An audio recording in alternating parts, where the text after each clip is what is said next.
Welcome to Boy Time Podcast. We're gonna get lead time, yeah. Oh, it's your Boy Time Podcast.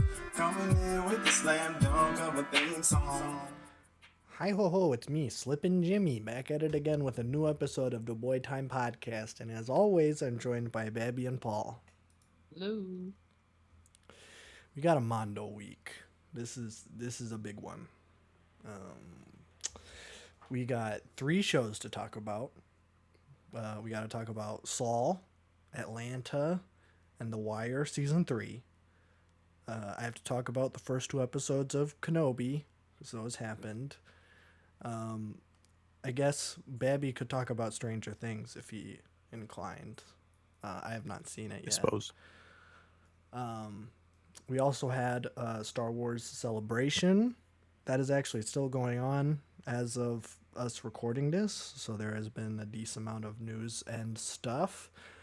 And yeah, that's pretty much it. Babby says that there's a lot of music this week too, so Yeah.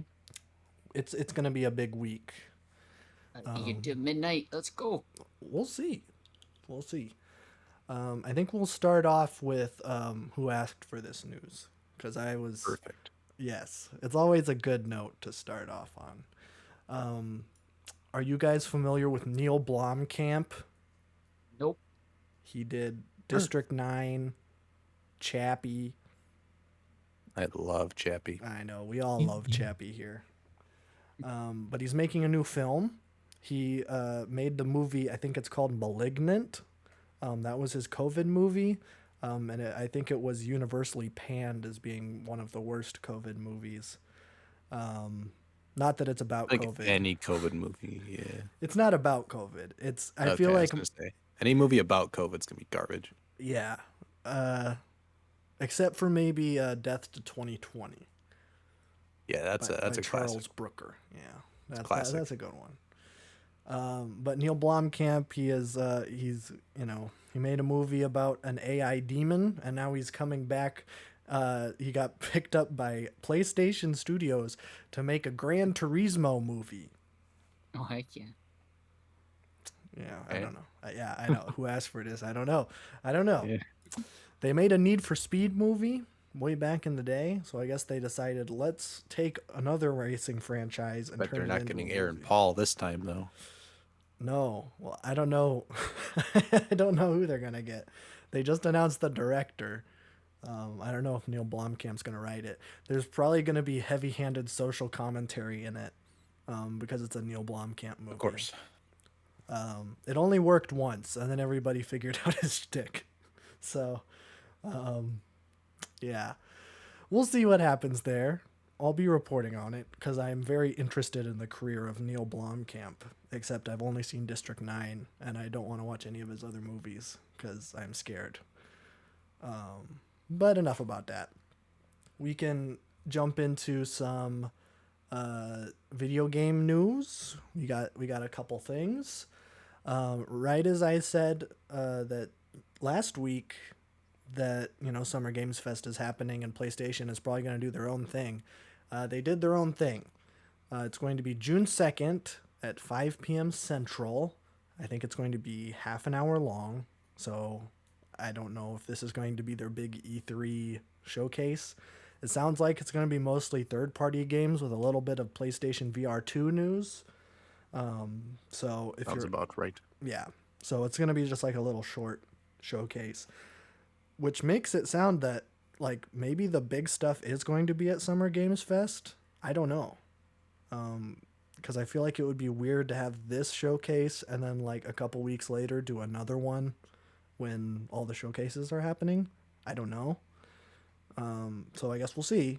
I'll probably watch it because I like watching them, even though it's probably gonna have nothing I'm interested in, unless there's like a Devolver thing, because I'm usually interested in those. But there you go.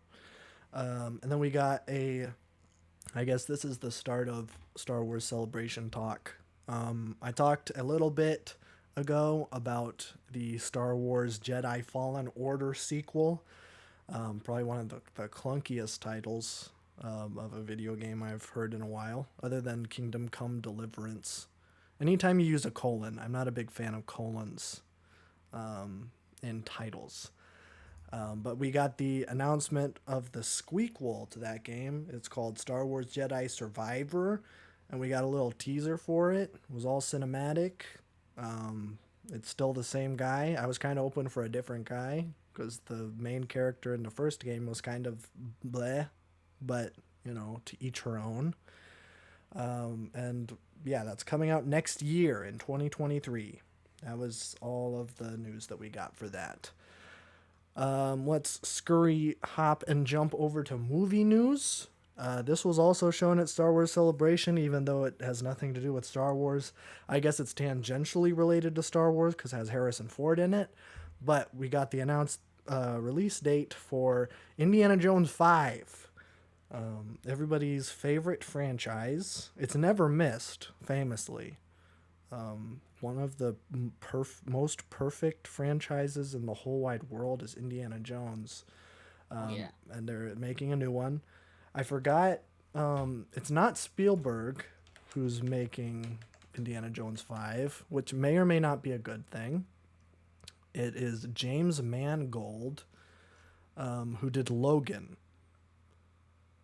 So I guess, you know, maybe it'll be good. I don't know. Frankly, I don't trust Spielberg right now. I think he's kind of washed up. He hasn't really done anything really good in a really long time. So, you know, that's good. I forgot what Spielberg is doing next. He just did West Side Story, and I feel like I just heard that he was making a movie, and I don't remember what it is. It was like a book. Whatever. I know someone who's watching this is going to be kicking, like, be like, oh, you should have known. I don't remember. So yeah, Indiana Jones 5 coming out June 30th of next year. Harrison Ford will be 80 years old when that movie comes out. So they probably need to get a new Indiana Jones. Do like a James Bond or something and then recast him as Idris Elba. I think that would be fun.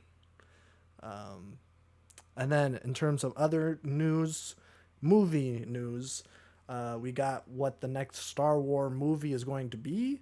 It sounds like it's going to be Taika Waititi's Star Wars movie, which makes me very excited. And that's coming out in late 2023.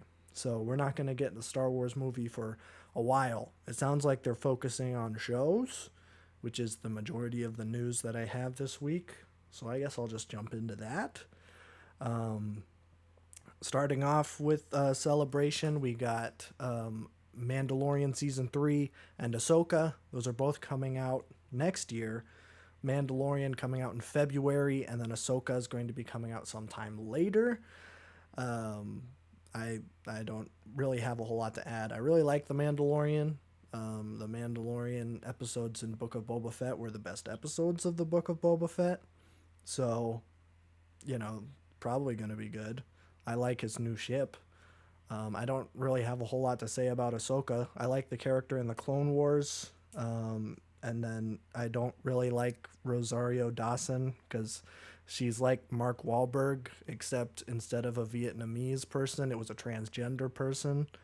And everybody's kind of forgotten about that, or Star Wars fans don't care. And that's probably the more likely answer. Yes. Yeah. Let's see what else we got. So next we got, there was this rumor thing happening. It was called Grammar Rodeo. And it was supposed to be Stranger Things in Star Wars. Cause kids on bikes is a profitable genre nowadays. It is a genre. Yep. I liked the name Grammar Rodeo, even though it had no link to what it was actually going to be. It's a good name for something. It's a good name. Like that could be like a good album name. Grammar Rodeo. I forgot what Empire's working title was, but it was something like that. It was I don't need to look it up, but I'm going to do working title.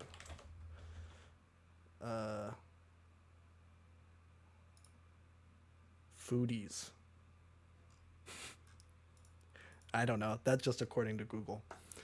So we got Grammar Rodeo is no longer called Grammar Rodeo. Very sad. It's called Star Wars Skeleton Crew. And it's going to be headed up by John Watts and Christopher Ford. John Watts is I believe, I don't know if he wrote and directed or if he just directed the last 2 Spider-Man movies. Christopher Ford wrote Homecoming. So 2 Spider-Man guys are making this Star Wars Skeleton Crew. And they really wanted to emphasize that this is not a kids show. It's a kids on bikes show. There is a difference. Okay, so I guess for those who are not informed, the new genre kids on bikes. I don't know did we coin it or is that revived? It's revived. Yeah. I don't remember if we coined the term or if I heard that somewhere. It sounds like a term. It sounds like a term. And if it isn't a term, then we came up with it. Then it better stick. Yeah, I think it's a good it's a good name for the genre. Kids on bikes. They were really big. Steven Spielberg made a bunch of kids on bikes movies like Goonies and E.T. Then they kind of fell out of fashion for a really long time. I guess Mac and Me is also a kids on bikes movie. Mac and Me, Stand By Me, I'm going to count. Oh, Stand By Me. Yeah, that's a good one. Does it count? It does count. I don't think the 90s one counts, but definitely the new one. Yeah. So then in the early teens, Kids on Bikes came back with Stranger Things, It, the new Ghostbusters movie, and now Grammar Rodeo. So it's coming back, and it's like a big thing. And Finn Wolfhard is in every single one. Yeah, he is like in every single one. Because he was in Stranger Things, It, and the new Ghostbusters movie. So, yeah, that's the genre called Kids on Bikes. Please make it stick because it's perfect. And there's always kids on bikes. I don't know. I don't know what else you would call that genre. Just Amblin adventures. I don't know. I suppose. But Grammar Rodeo coming out sometime next year. If you're interested in a Star Wars Kids on Bikes, I have no idea what it's about. I hope that Finn Wolfhard is in it just to complete the. We need the continuity. Yeah, we need the continuity. Let's see what else we got. Oh, we got some news on the Donald Glover Lando show. Kind of. Not news. It's more like news that it isn't being worked on right now. Kathleen Kennedy, who is, I think, the CEO of Lucasfilm, she did like an interview at Star Wars Celebration. Someone asked her about it, and she said, quote, "He's a very busy guy. If we could do it tomorrow, I'd love to." So it sounds like he's too busy making Atlanta and his new show with Malia Obama as a writer. So, you know what? That's fine. You know, I'm fine with him not being Lando so that he can make Atlanta season 4. Yeah, please let that man just flourish. Right now. He's in a creative, like, he's in a very good space right now. Yes, we will talk about that later. But yeah, let's just say I'm not disappointed. And we got enough stuff from this that I'm definitely like, I'm gonna be tided over. I'm not gonna be itching for more Donald Glover Lando content, even though he was really good in Solo, but he was barely in it. They should have just made it a Lando movie, frankly. But I guess that's what they're doing with this spinoff show. Let's see. Oh, we got a trailer for the Cassian Andor show, the Rogue One spinoff that I talked about last week. Okay, call me a hypocrite, but the trailer actually looks kind of good. I know. We got some details. It's gonna be like a spy thriller, which that kind of sounds fun. And it sounds like that like he's gonna be like growing over the course of like 3 or 4 seasons and like becoming the like good, quote unquote, good guy that we see in Rogue One, even though in the beginning of Rogue One he kills his best friend just to escape. So I don't know, he's gonna be a real bad guy now. And then we got some images of the Imperial Senate, which I guess people were really excited that we got to see the Imperial Senate, but I was not. I was fuming with excitement. I was not. As someone who doesn't hate the prequels as much as everyone else, the politics are definitely the worst part of those movies, because George Lucas does not know how to write political You commentary. don't like intergalactic politics? Come on. I like it if Dude, it's it's done crazy. right. There's ways to do it right. I think Dune Lilo and did it Stitch. absolutely right. Oh, Yeah. well, Dune, yeah. I was making a joke that Lilo and Stitch had it perfect with the big council and the big Yeah, I suppose. the big guy who tries to capture Stitch. Yeah. But Dune, that's a way better example. Yeah, that was like perfect political intergalactic political conflict and such. Which, you know, I'm very glad that that's in development right now, the Squeakquel, because I am so excited. I thought about buying the Ultra HD thing because it was on sale for $15, but I decided not to because it's on HBO Max and that would be a waste of money. Yeah, Morbius instead. I should get Morbius as a goof. I've never seen Just Morbius. watch Morbius on Twitch. I've seen like 75% of Morbius at this point. Oh, Do streams keep popping up? Twitch. Streams keep popping up, yeah. I think the first channel was Morbius 24/7. That one got deleted, but now there's Morbius 24/8. Oh, So interesting. Dang, they added a date to the week. I think it was supposed to be like 24/7, but like now that 24/7's gone, they just keep adding. I saw that the first stream, it got kicked as soon as the credits started. So at least they Yeah. had the good mind to let the movie finish before turning it off. That was like the fourth time it finished too. It was fun. Like I saw people were like, that means that the Twitch mods were actually watching that stream Yeah, and just waiting. Which, yeah, they got to do it. And who cares about if I was Morbius? Twitch staff, I'd be like, yeah, let me watch this movie first. It's Morbin time, and then it's time, Morbin time. to block everybody. That's okay. So yeah, I'll watch Morbius eventually. And I'll also watch the Cassian Andor show. Because it's coming out on August 31st, and I'm not going to be doing anything else. I think the last bit of news we have is actually the thing that I'm most excited for, and it just got announced a couple hours ago as of us recording this. It's Dave Filoni's new show, which our buddy Grant hates Dave Filoni. I really like Dave Filoni. Grant, Dave Filoni. I think he's a cool guy. He has a big cowboy hat. That's it. That's what I like about him. Cowboy hat. He has a big cowboy hat, and he worked on the Clone Wars with George Lucas, so I feel like he's like the only person working in Star Wars right now who like kind of knows what George Lucas would have wanted.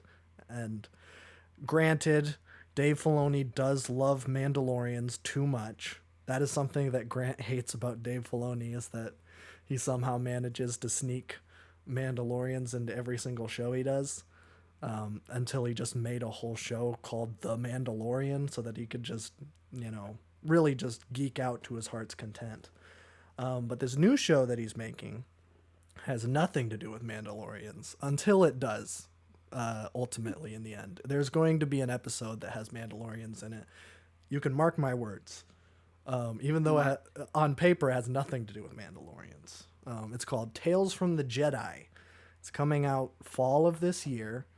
It's done in the Clone Wars and Bad Batch style, which please announce when Bad Batch 2 is coming out. I really loved Bad Batch Season 1, but we have not heard anything yet. But we got this new show.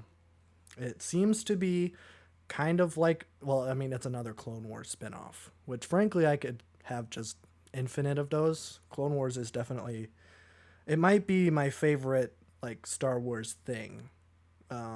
It's probably the best Star Wars media out there, especially towards the end. I think it gets a little bit of a bad rap because people try watching like the first season and they didn't really know what to do. George Lucas had never done a TV show before, let alone a Star Wars prequel thing. Like everybody hated the prequels, and he's like, I'm gonna double down.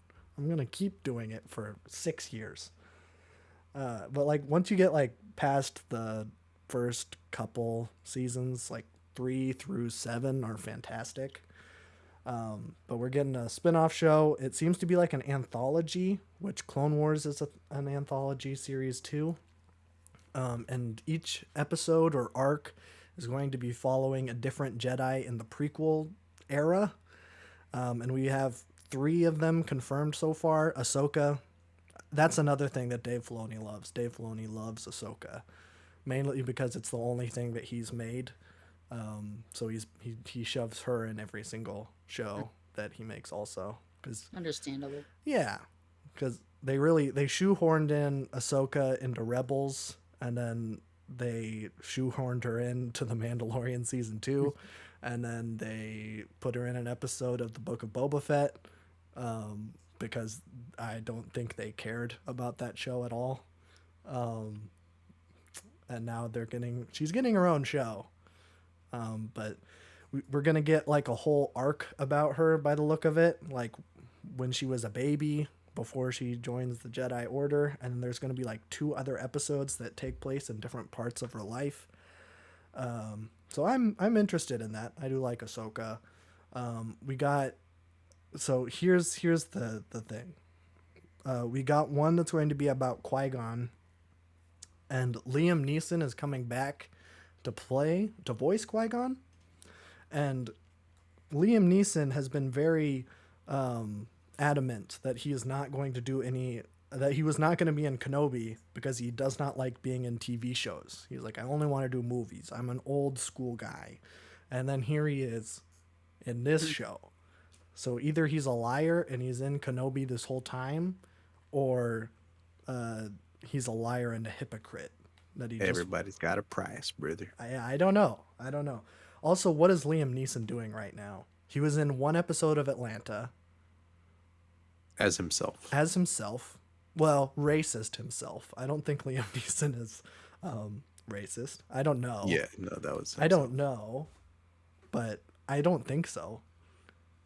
But I guess anybody raised in Northern Ireland,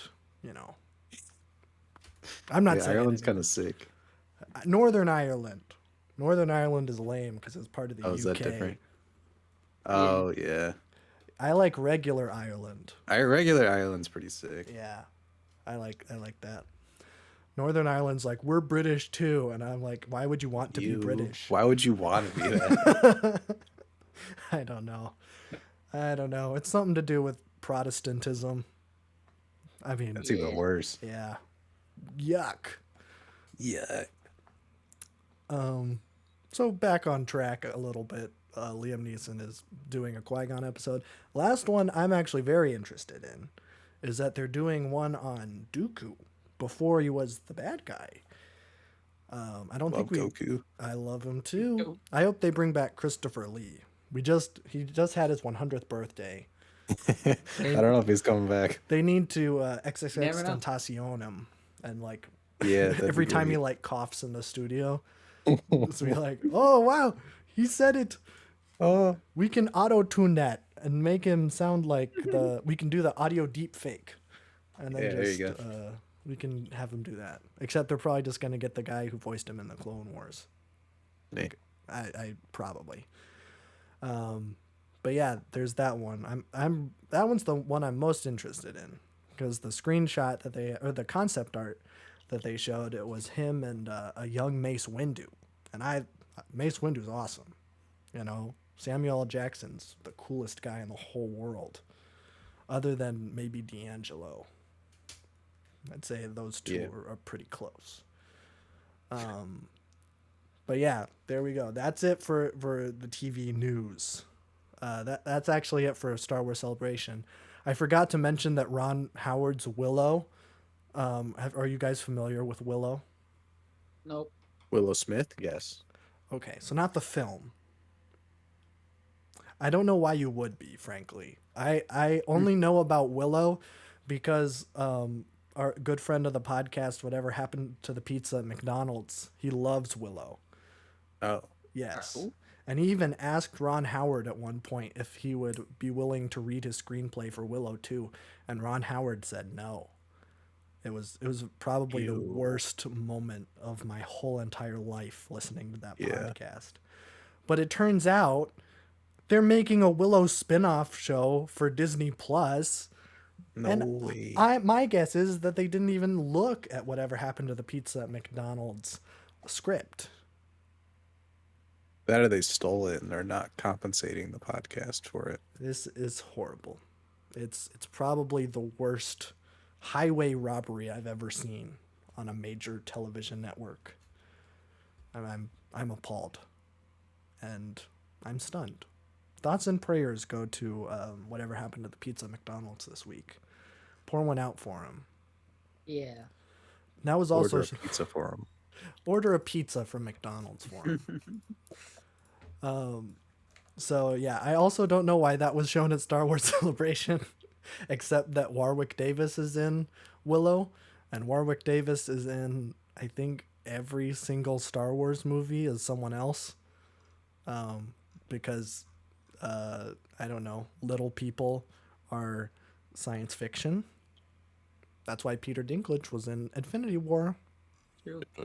as a big guy. That was the joke.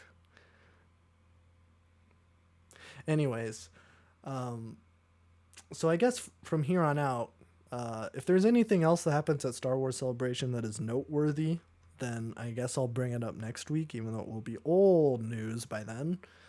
But my guess is that everything has already been said. Like, the big announcements are here. Unless they say when Bad Batch Season 2 is coming out, which I think, if I were to put on my prediction hat, which my prediction hat is not as good as Babby's, but I would say it's probably going to be in October. Even though Tales of the Jedi is coming out fall of this year.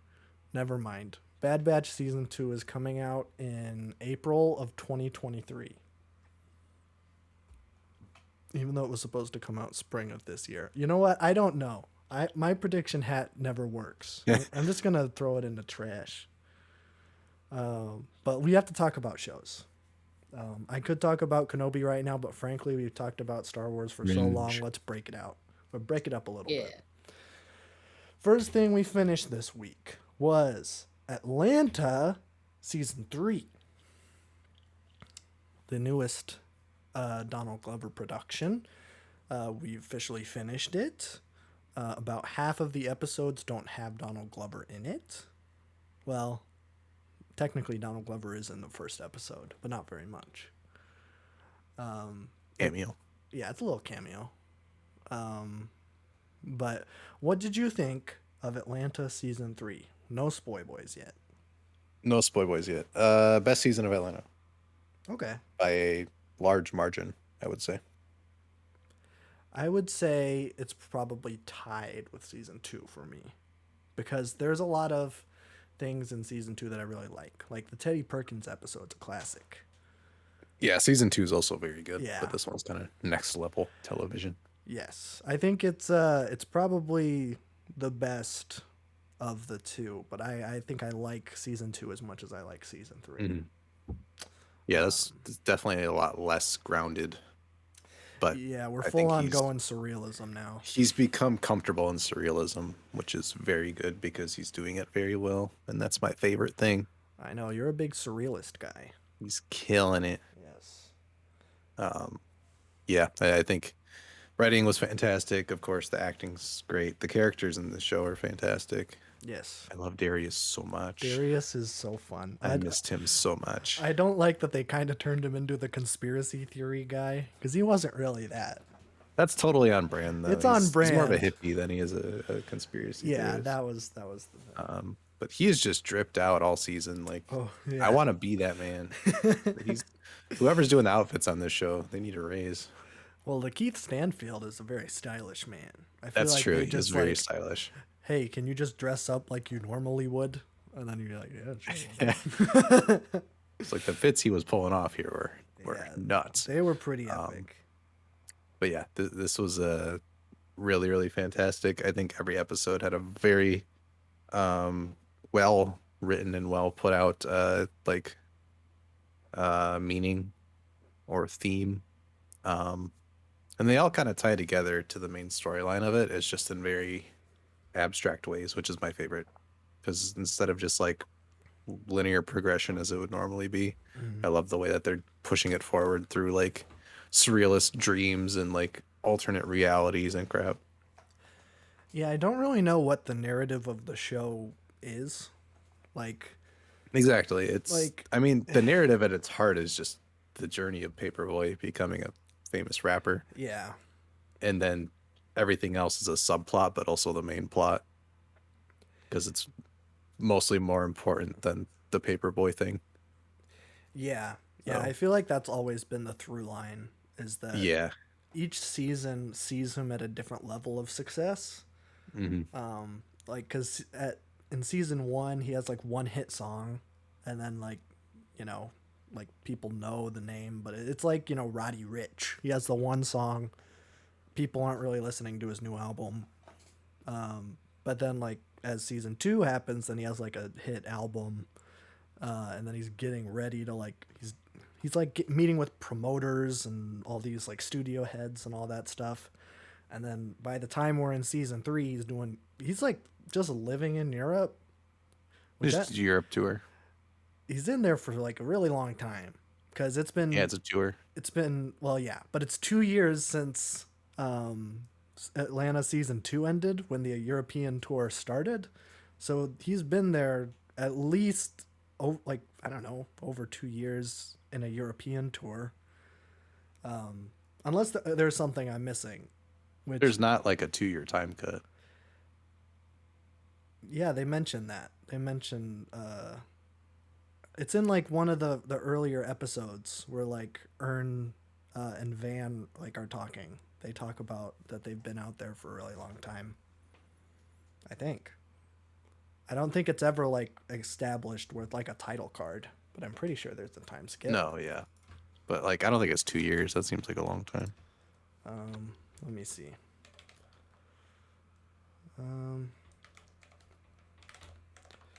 Let's keep talking about the show while I look this up.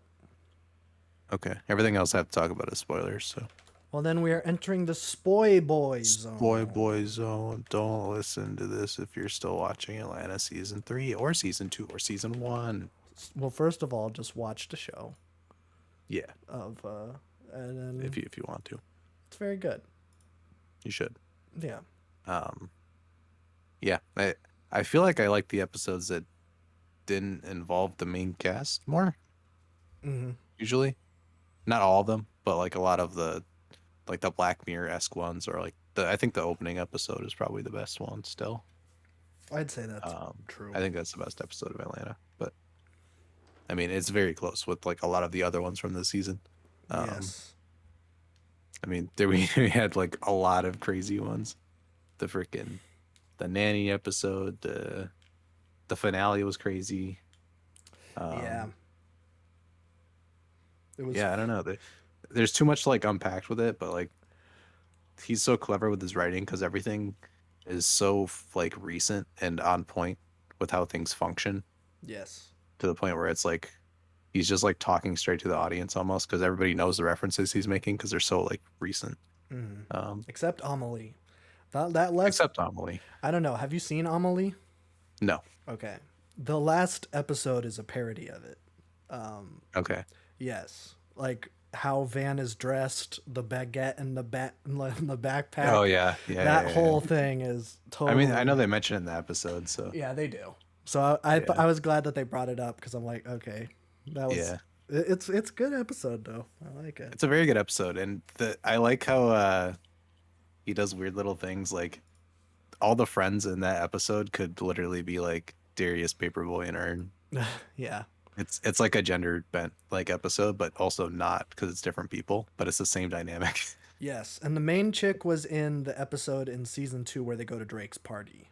Mm-hmm. So like she was already an established character. Yep. It's just weird how they set it up where it's like, hey, Yeah, she's. you don't know what's going on. She's in Paris, like filling out this piss fetish. This guy Yes. pays her to piss on her or on him. Excuse me? That's Yeah, why I I don't love know. Donald Apparently, it's Glover. a thing. It's I love this so much is that he just takes these little niche things as like storylines. It's so awesome how it's like he's writing this from like a really weird comedy standpoint, but everything still makes sense. Yeah, it was like when he brought up food fight in like the Yeah, second episode. exactly. I'm like, who knows? Like, like I know about food fight because I'm into like really bad movies. But like, who else is gonna be watching this show and be like, oh yeah, food fight, that indie movie that has Charlie Sheen in it. Yeah. It's just constantly clever, like always. Yes. Um, and there's like some weird threads going on, so I don't know. Like I feel like I have to watch this season multiple times to get it. But there's like the ending of the show this season with like the t-shirt or like the bag or whatever. The Um, bag. I think it was the post credit scene where like he Ern got a bag that wasn't his. Oh right. Yeah. Yeah. But that was the guy in the Black Mirror episode. His name was Ern, like the same name. Um, Oh so I really? think that Black Mirror episode was like the reparations one Yeah. because that's the same person. Oh. It's just so that there was like this weird crossover thing of like two worlds. And then Interesting. Ern's dream was the premiere with the Yeah. kids. So there's a lot of like weird stuff going on. He's doing like some weird Jordan Peele stuff, but also telling like a grounded Atlanta show still. It's still like Yeah. grounded in reality. Yes. Even the ones that are like because there is that the reparation episode which Yep. does you reference it, it does feel like a Black Mirror. It also kind of feels like the Jordan Peele Twilight Zone stuff, which I don't Mhm. recommend anyone watch. It's not good. But it is that kind of like surrealism, like alternate universe where it's like this is conceivable, but like also But it's like it's it's slightly elevated off. to like this the Yeah, nth degree. which is great. That I is mean interesting. that's so interesting. Yes, yes, that's one of the best parts of this show. I think Mhm. is his ability to kind of point out things that maybe should be a thing, and then show like completely like what would happen if that thing is, I don't know, elevated so much more. Yeah, and it's great because like this messaging is so on point all the time. Like Yes. exaggerating white guilt and crap and like showing how ridiculous it is through episodes and like all these weird little concepts that are being expanded upon into like full episode narratives are really great. I have not seen anybody else really do this. No. Um, No. I mean, we have The Wire coming up later, but that's like a completely different stance on social issues and crap. One That that's kind of dated. well, Um, yes, but but we'll look at we'll that. talk about that. Yeah. Yeah. But like this show is just so on point to like current issues and current niche issues. It reminds me a lot of like Mr. Morale and the Big Steppers, how it's a very complicated, messy, like there's no firm answer, but it's to like open up a conversation and like Yes. point out weird things that not a lot of people bring up in mainstream art or Mhm. media. Yeah. So yeah, I think it's really, really fantastic. This is like definitely like the most of a TV show this year where I was like, yeah, this is like really, really, really perfect. Yes, it's probably the best show to come out this year. I would say. Maybe tied with Saul, because Saul has been Saul's really banging good. as well. Yeah. Which I guess we can transition into Saul if you don't have anything else to say about Atlanta. Nope, I think that's all I have to say. Okay, so go ahead, watch Atlanta. Very good show on Hulu. Next season's coming out later this year, apparently. So I guess we'll see if that turns out to be true. But let's talk about a show that we know is coming back in about a month. We watched part 1 of Saul season 6. 6? Yeah, It's not 7. There is it's no, 6. It's 6. Definitely no, it's not 7. No. I don't remember. I think we talked about the first episode when it came out, because we were very excited that Saul was starting again. But now that we are here, we hit the mid-season finale. AMC likes to take little breaks in seasons, which frankly I'm not a big fan of because I want to see what happens next. But I guess they want you That's to the point. buy another AMC Plus subscription. Why don't you? Yeah, except everybody's canceling it for the month that it's not airing. Come on, watch one of our other shows, like one of our What they, 3 Walking Dead shows. yeah, that none of them are doing well. No. If they wanted to really be like stupid, which would make them more money, they would Well, put like listen. one episode like between the month and a half, so you'd have to keep your subscription. Yeah. Yeah. Oh, that Well, is that's what evil. they're I doing liked with it. Slip and Jimmy. They want Slip and Yeah. Jimmy to fill in. Except I don't know why they thought that was a good idea because nobody wanted that show. Nobody wants Slip and Jimmy. I don't remember if I put that in Who Asked for This, but I'm going to I'm sure it was. retroactively put that in Yeah. Who Asked for This. I have seen clips of that show and it looks awful. Yeah, it does not look good. It dare I say it looks worse than Big Mouth, and Big Mouth is one of the Ooh, ugliest shows. That might I think it looks better than Big Mouth, but I think it's worse because of the premise of the universe it's set in. okay. That's fair. That's fair. I'm just maybe a little bit poisoned. Also, isn't this like a kids show? Kids show? I don't. I think it's adult animated. Oh, that does not look like an adult animated show. Well, Big Mouth doesn't look like an adult animated show. No, I think it does. I think it makes sense for It it. just looks ugly. Because adult animated is just ugly, like insane proportions. Yes, except for Close Enough. That's just Except for Close Enough. Why can't I see Slip and Jimmy? Here we go. Is it? Oh yeah, it's on AMC Plus. Okay, epic. It's a mini series. Hopefully that means that it isn't coming back. I hope not.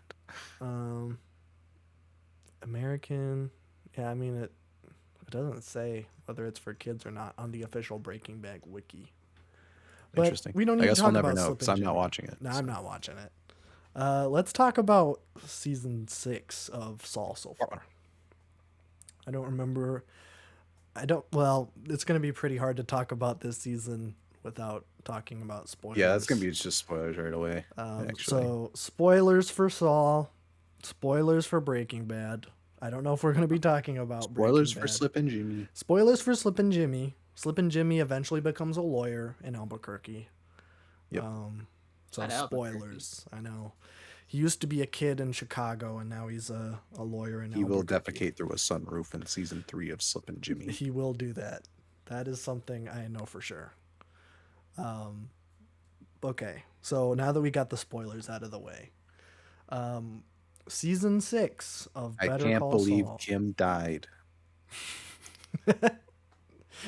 Yeah, I was expecting that for the season finale, not the mid-series finale, frankly. Yeah, a little strange. Yeah. It's very good.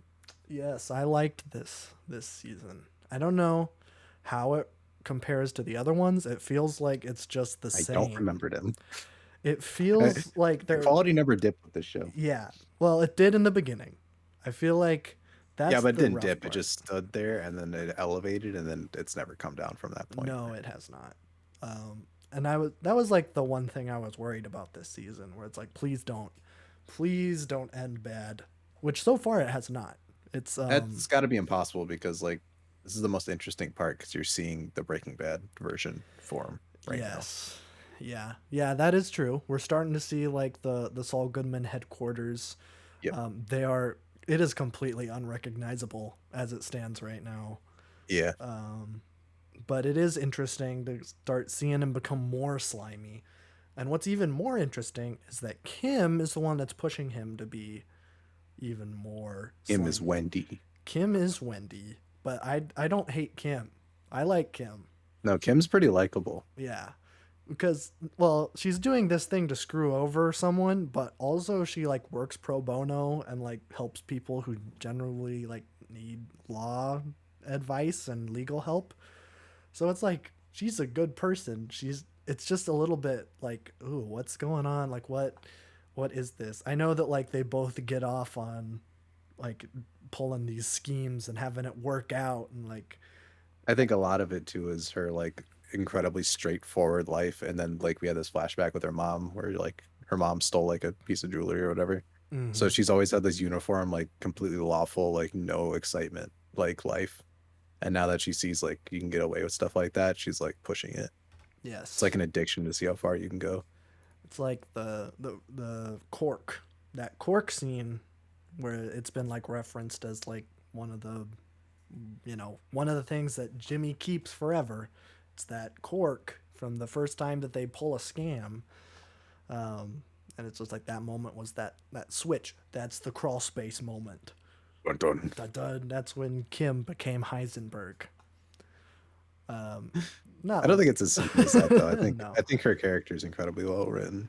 No, there hasn't been like that's like the closest thing I can think of to a crawl space moment Yeah. where it flips, but I feel like it's been so slow, which I think is good. Like her progression from legal lawyer working at HHM, this very prestigious law office, to being a little scrappy, working pro bono, like she like left all of the glitz and glamour that she could have had, just to be with Jimmy. And I think it's very well, like the arc is good. It's very well written. And now she's dead. So I guess it doesn't even matter. Should have, should have stayed living longer. Yeah. Should have just left when he had the chance. Yeah. The door was open. That's true.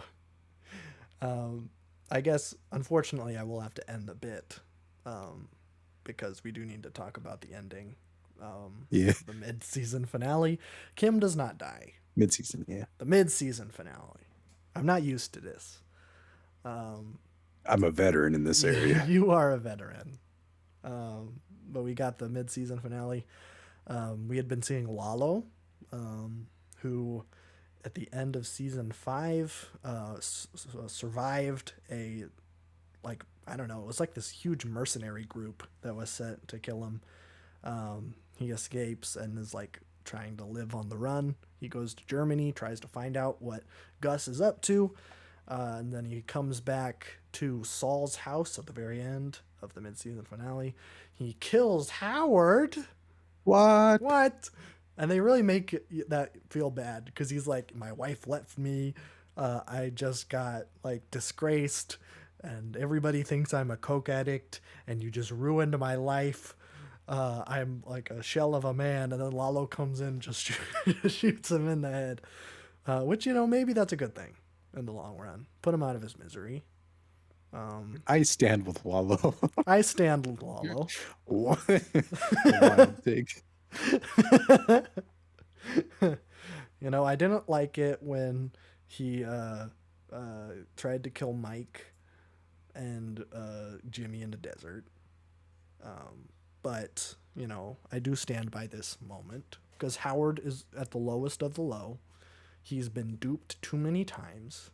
And frankly, he's too gullible for his own good. So He just had to kill him. he had to go. And, Yeah. that's fine. I mean, he was like one of the only characters that didn't have to go. Like Nacho had yeah. to go. Yeah. There's not a world in Breaking Bad where like Nacho is just in the background. Yeah. Nacho was very integral to the plot. It's like, yes, he dies in the middle of this season. Okay, that makes sense. But Howard? Why? Ow. Heard? Oh, that's a good question. I don't know.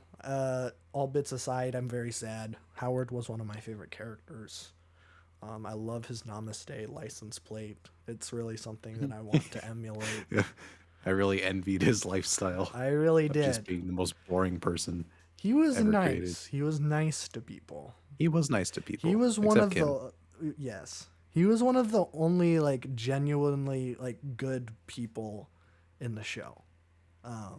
Even Until though he wasn't. there are moments. I think he was always trying to look for people's best interests, and I think he did take the fall in the first season where like Jimmy hates him in the first season because he thinks that Howard is the one that's barring him from working at HHM. Turns out that's his brother Chuck the whole time.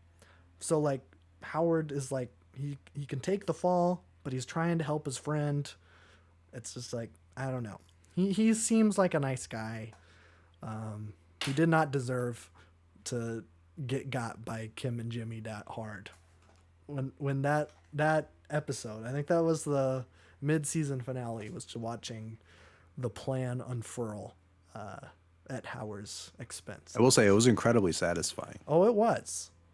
I mean that's like some of my favorite parts of the show is when Jimmy has this plan and you see it executed perfectly because he's so good at scamming people. It's definitely the best part, but it's like, oh, Howard does not deserve this because they got him hard. That's like, ooh, that was a long con. But It's a mid-season, a half a season long con. that's true. That is true. But yeah, I don't know. It's very good. No dips so far. I think that's coming back in July, like July 10th or something. Somewhere in there. So I think we have another 5 or 6 episodes left. And then Better Call Saul's over. Vince Gilligan is unemployed. I don't know. That's crazy. He's been too busy writing Slippin' Jimmy. I think that's it. If Vince wrote Slippin' Jimmy, then it'd be a masterpiece. I don't think he did. No. I would be shocked. Yeah. I don't know. I'm very interested in what Vince Gilligan is going to do next. But we don't know anything. He's still finishing this show. I guess Peter Gould also, because he's been People, there. nobody gives him credit, but he's been doing a very good don't. job. That's just because he hopped on during Saul. Because Vince made Breaking Bad, and then Vince and Peter did Better Call Saul. And I've heard that Peter's done a very good job. yes, I've heard that Vince has been having less influence over the show as the show has been going. So like by now it's pretty much just the Peter Gould show. I guess similar to Twin Peaks, that it became the Mark Frost show. towards Except the this end one there. didn't suck. Except this one, the last season is not bad. Yeah. So far, they could really mess it up. We have not seen Walter and Jesse yet, and they have been. Vince is just gonna pull a David Lynch like last 2 episodes of Twin Peaks where he has to come in and clean everything up. Yeah, Just gonna come in and be like, Jesse, Jesse. we need to find a lawyer. I don't. So here's the thing. I'm a little bit concerned about that because Better Call Saul takes place 4 years before the events of Breaking Bad. Yeah. How the frick are they going to have Walter and Jesse in the show if Walter's going to be a chemistry teacher and Jesse is going to be in high school? You can't get Aaron Paul to play a high school kid. You know what Aaron Paul looks like now? I don't think it's gonna be like everybody's expecting where they just walk in like in 2004. No. I think it's just gonna be a flash forward a little bit. It's probably going to be like an El Camino thing where it just like cuts to, oh, remember Walter? Remember the show that we Walter. spent 5 seasons just building his character arc? Do you remember that guy? Let's have him in the show for No. one scene. And he looks weird and different and old because Bryan Cranston is an old man. Well, he's not an old man, but he's definitely older than he was in 2008. Yeah. Okay, so that is Saul. We have one more thing to talk about. Two, technically. I'm going to talk about the first 2 episodes of Kenobi, but I don't have a whole lot to say. But last thing that Warner's discussion is The Wire Season 3. We just finished it right before recording this episode. I gotta say, pretty good. Yeah. Yeah. I'd agree. I don't know if it beats season 2 for me, but also we split it up. So We split it up hard. I barely remember what happened at the beginning of this freaking series or season. I think this one is the one where they tried to have the most commentary. I don't think there was as much political commentary in the first and the second one. No. And maybe that's because they gave one of the main character slots to Thomas Carcetti, the councilman. Definitely Car City. Garcetti, aka Littlefinger in Game of Thrones. That's the only thing I've seen him in. It's weird hearing him without a British accent, but he's really doing his best to put on that Baltimore accent. He's doing pretty good. But yeah, because we're getting that angle, we're getting a lot of politics, a lot of like city council stuff with the mayor, stuff with the police commissioner and the deputy commissioner, stuff with majors, and it's like so much politics. But I think in terms of shows that have come out in 2004, I think the political commentary aged pretty good. It's pretty decent. See, here's the thing that I think is pretty. It's impressive that they had this in 2004, because I don't know what political what it was like in 2004 in the political landscape. But it's kind of weird viewing it now, because one of the main events that happens in The Wire season 3 is that certain areas of the city are sectioned off in West Baltimore, that not that drugs are legal, but that police aren't going to be arresting people for selling drugs in these areas. Basically, that there are these like basically like abandoned like apartment buildings. So the major of this district wants to open up these areas to take the crime off of the like populated areas and then put the drug dealing and all that into districts that there's not going to be civilian casualties. That's the idea. And we see over the course of the season that it ultimately does more good than it does bad. Police are there. They monitor, make sure that there's no violence.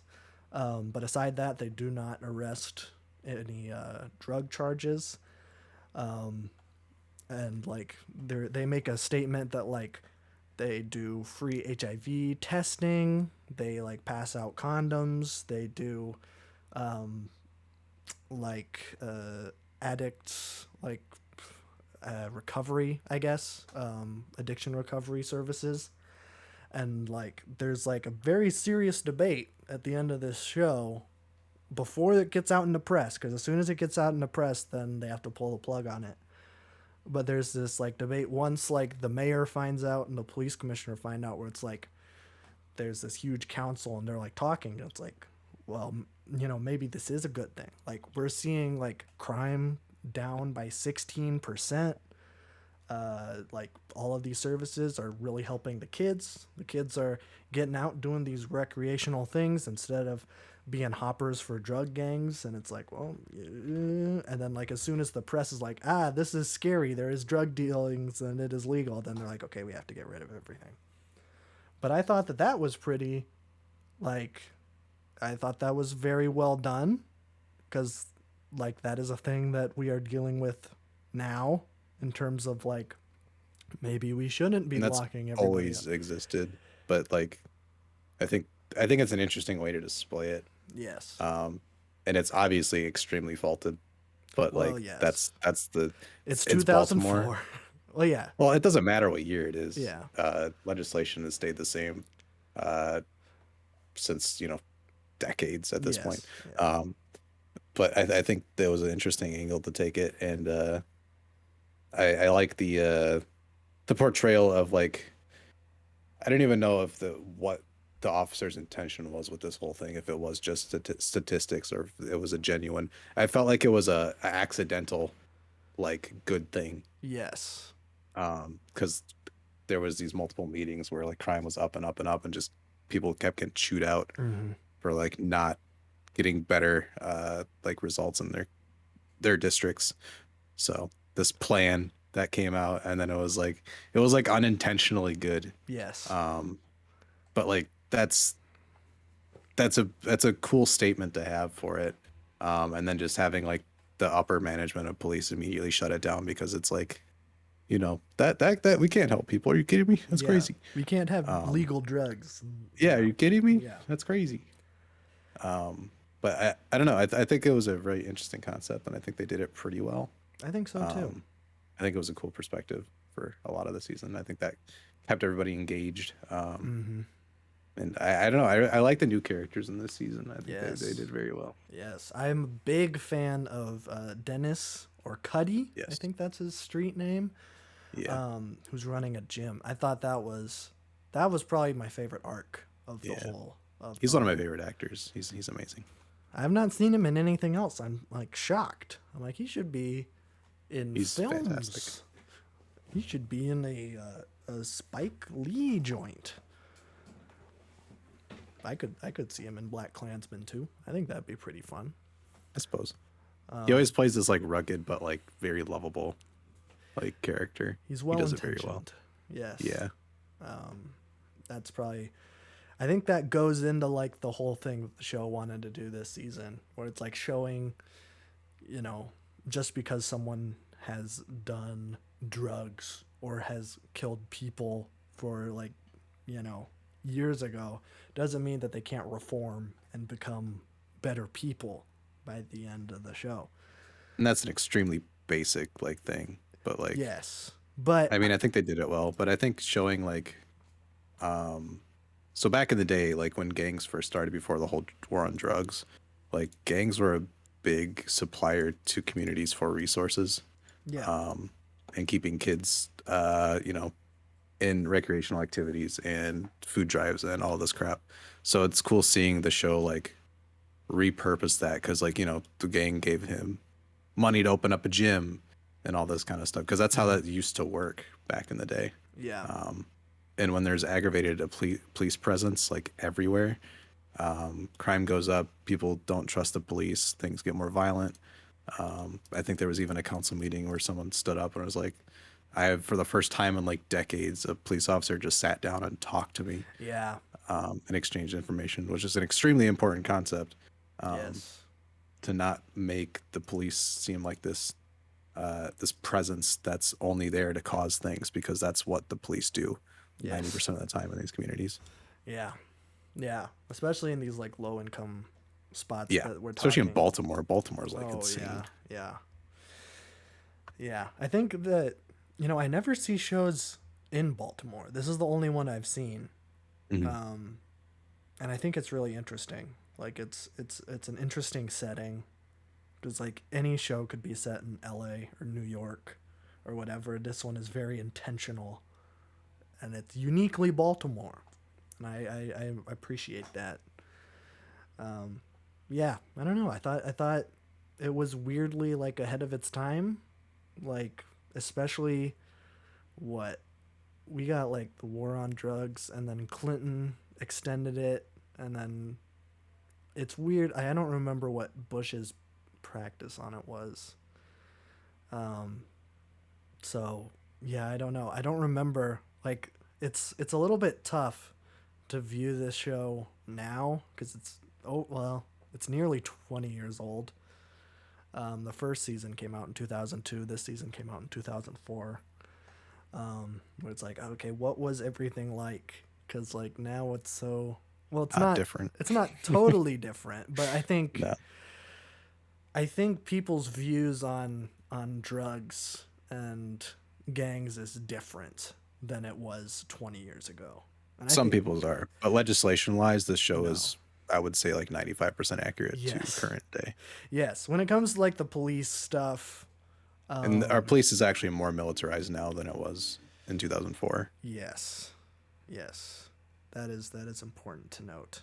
despite them showing vans and like tons of freaking firepower in this season. That was one of the hardest things. The end Yeah. of this Yep. season, where the deputy says like, oh, what is it? He says over the top, and then he plays Ride of the Valkyries, Mm-hmm. and then they just, you know, beat up and like arrest all these Yeah. kids. And I think that's another really good point of this season was like the cop that got fired and took all of it for it, like by doing good. Like that's how it works.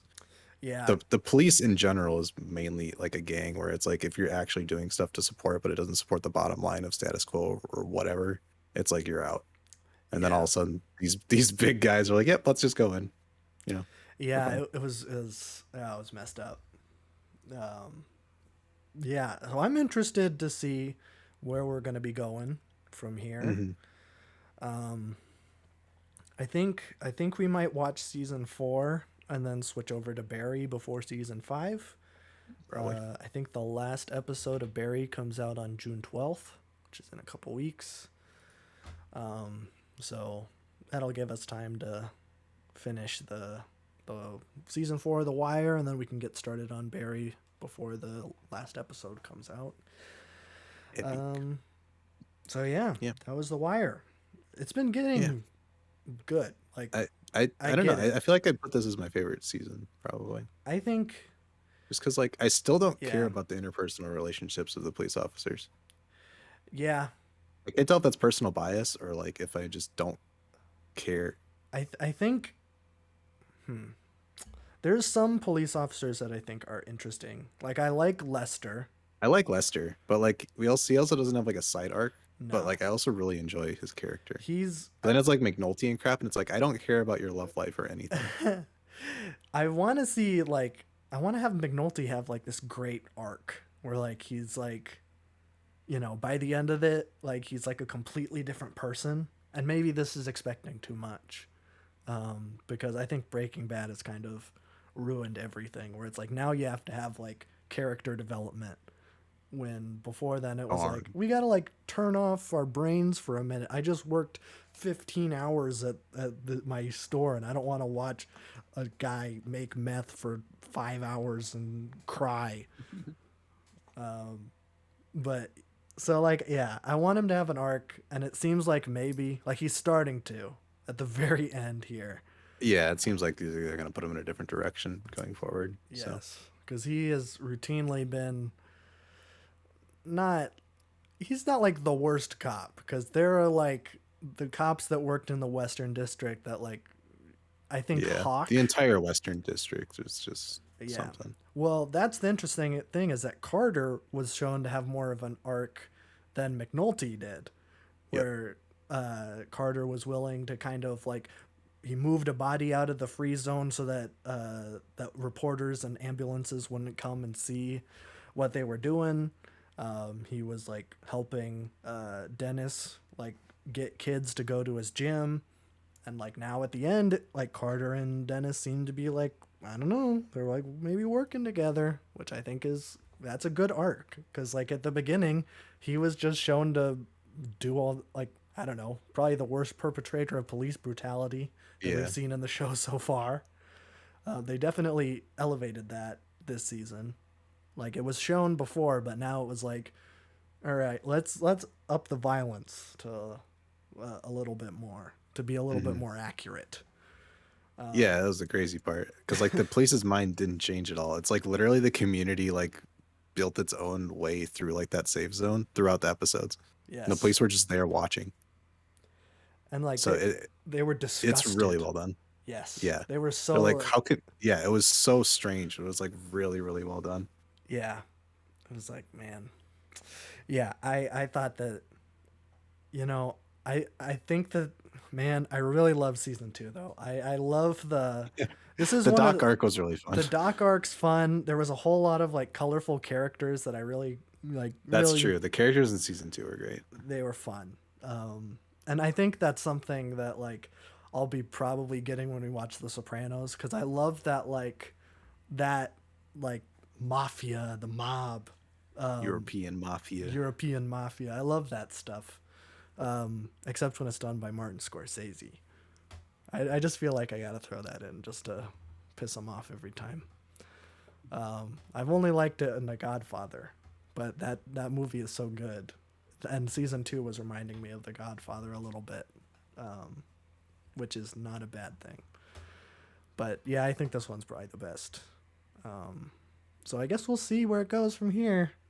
Everything's kind of up in the air. I'm sure we'll be jumping ahead another year. We'll see Probably. what happens. But I'm excited So we'll get started on that. Let you guys know how that goes. I think we're probably we have a new season of Close Enough to Watch, and I think maybe we go back to regular show before we go back into anything new too heavy. Yeah, I'd be down with it. Because we've been on a roll. Atlanta and Yes, Saul yeah. and The Wire, everything.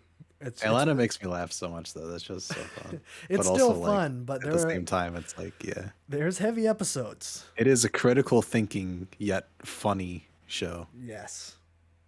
There's funny moments, but I think there's a lot to take away from that one. Yeah, I need to watch a bird and a raccoon have some fun. So yeah, and we left quirky adventures. we left it halfway through an arc. Oh yeah, we did. So I think we're halfway through a Halloween special episode right now. yeah, we watched 2 of like 3 or 4. Yeah, And then it was like there was like a cliffhanger at the end. And I'm like, oh, that's a bad place to leave it. Yeah. But whatever. So I guess we'll finish that later this summer. But that's it for show discussion. I'm going to briefly talk about Kenobi, just because everybody's talking about it. We have the first 2 episodes out right now. The first episode is about an hour long. Second episode is about half an hour. What do I think of the show? I think it's pretty good. I don't think it's the best thing ever. I don't think it's better than The Mandalorian so far. I think it's interesting seeing Ewan Mcgregor back in the role. Big fan of Ewan McGregor. He was the best part of Fargo season 3, even though that season wasn't very good. I think it's an interesting spot that Kenobi's in. Kenobi is probably my favorite character in Star Wars, followed very closely by Han Solo. And it's an interesting time. It's 10 years after Revenge of the Sith. At this point, Obi-Wan doesn't know that Anakin survived. He thinks that he kills him on that last battle at the end of episode 3. And he's basically like a shell of a man. He like works at this like meat processing place, and then he goes home and hides in a cave and just watches Luke all day, make sure he doesn't die. And like there's a point in the first episode where another runaway Jedi comes to him and is like, hey, I need help, like I am being pursued by the Empire and they are going to kill me. And Kenobi's like, I don't know, I can't do anything, like I'm not a Jedi, I don't know what you're talking about. And I think that guy's in Succession, the guy who's the runaway Jedi, so that's kind of funny. I forgot who he plays, but it's not one of the main characters. I would have known if it was Greg. I love Greg. If it was Greg, I would have been like, yo. Let me see. His name is Benny Safdie. He was in Uncut Gems. Oh no, you know what? He was in Licorice Pizza. That's what I recognize him from. He's also in Christopher Nolan's new movie Oppenheimer, so that's exciting. So like Kenobi says, no, I'm not going to help you.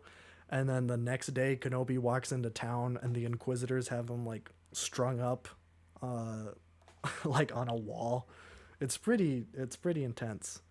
And so the main MacGuffin of the show, the thing that gets Kenobi off Tatooine, which I almost didn't want it to be a thing.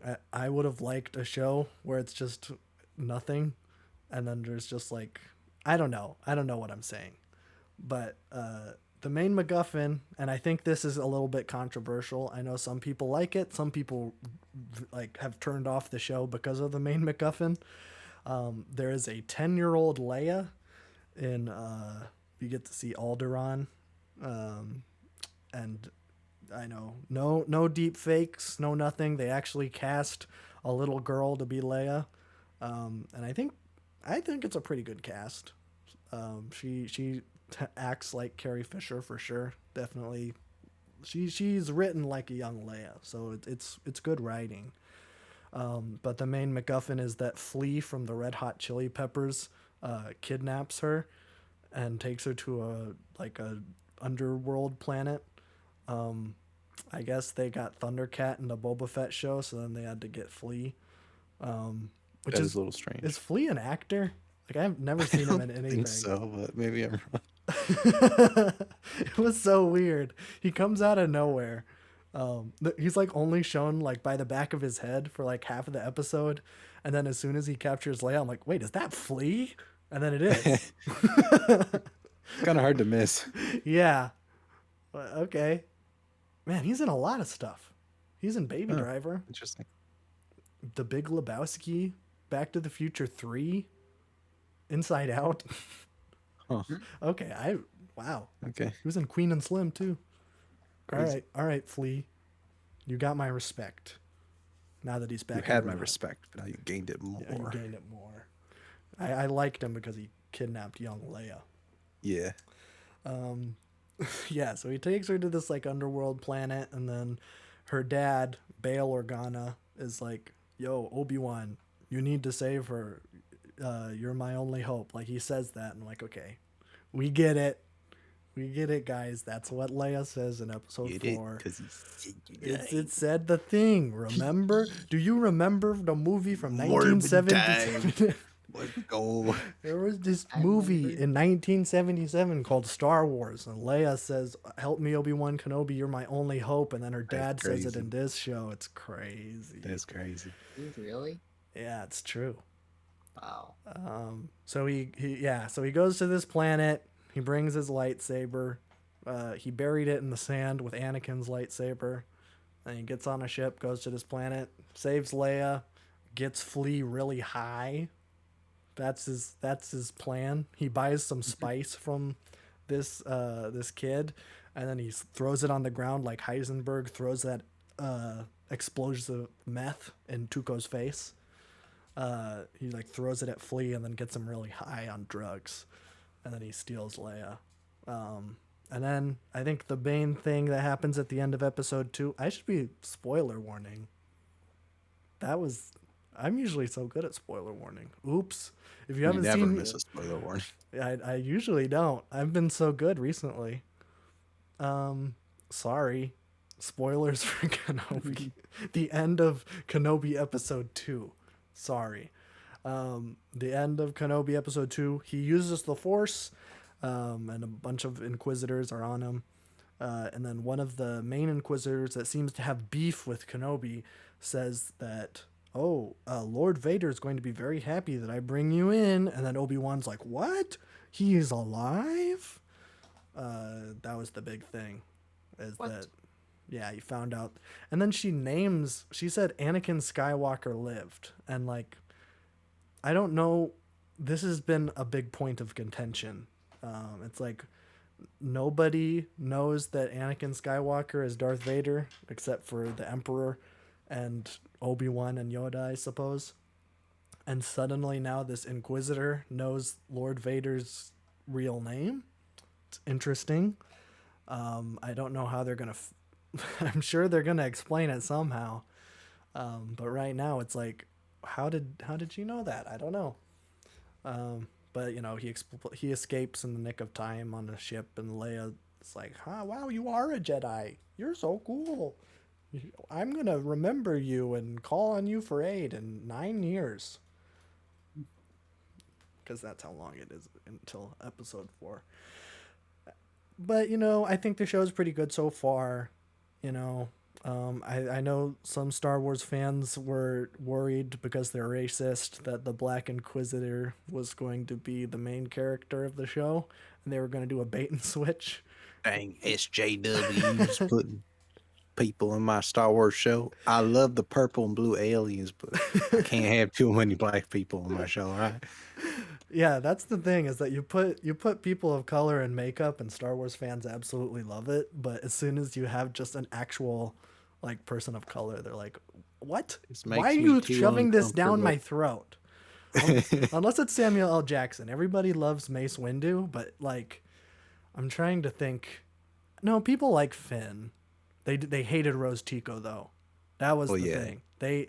and that was they really like they sent a bunch of death threats to. I think her Yeah. name is No, her name's not Deborah Chow. Who's the chick who plays Rhodes Tico?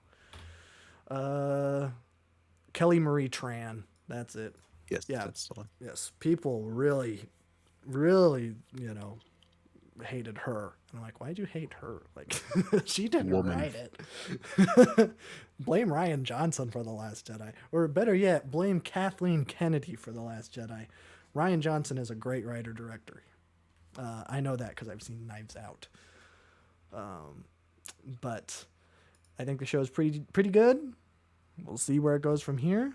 I hope Walter and Jesse are in it. I know they haven't said that they're going to be cool. in it. I would just It is love coming in Walter. at like an X-wing. Yeah. They usually, well, I guess in The Mandalorian and stuff, they usually have the writer-director fly in on X-Wings and be like people who work for the New Republic. It's like Dave Filoni's flown in and been like, hey, you need to stop being a bounty hunter, The Mandalorian. Season 2 coming out in 2021. 17. Episode 17. Here's the concept art, and he sticks it onto the window. Nice. That's how they end every single episode of these shows. That's is with pretty the cool. concept art. Except Kenobi. They have not done concept art endings, which I am disappointed because I like the concept art endings. But yeah, I'll keep watching. Next episode's going to be on Wednesday. I probably won't do a weekly thing. I'll probably just wrap it up at the end unless something super crazy happens. Like Hayden Christensen shows up. What? That's What? crazy, dude. I guess technically he did show up, but he was in like full Vader makeup in a big old... That doesn't count. It doesn't count. He was just floating in like a big tank, and he was all burned up. I couldn't even tell it was him, but I assumed it was Hayden Christensen.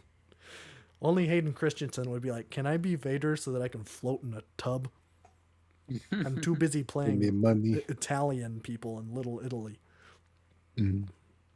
How are you going to go from Little Italy to one of the most hyped Disney Plus shows ever? It's a shame. That's called range, sweaty. It's a range. Yeah, you should try, like, watch Little Italy and then really pay attention to his accent and call that Yeah, range. it's very good. It's very bad. He slips in and out of it all the time. So yeah, that's it. That's it for Star Wars news. That's crazy. Don't worry, I'll be talking about Kenobi again in months. I don't know when it's supposed to end. I think it's a limited series and there's like 8 or 9 episodes. So probably sometime in July, I will be talking about Kenobi again and what I thought about it when it was done. So, but that's enough out of my yapping mouth. Let's throw it over to the musical man himself, James W. Babby. I don't make music. I think some people get that confused. One person in the comment section. Specifically, you know who you are. They're not watching this. I don't know why I'm saying they're that. Stranger Things did come out, by the way. So I'm like right. 2 episodes into that. I have not seen any yet. Yeah. I'm actually enjoying it. So Okay. Is it weird that they're all 30 now? it's not too weird. Okay. I feel like it's fine. They're in a high school setting, so I feel like in high school, like people either look 13 or 30. That's true. I don't like Will's bowl cut. Yeah, Will needs to get that cut fixed. He's still got the same cut.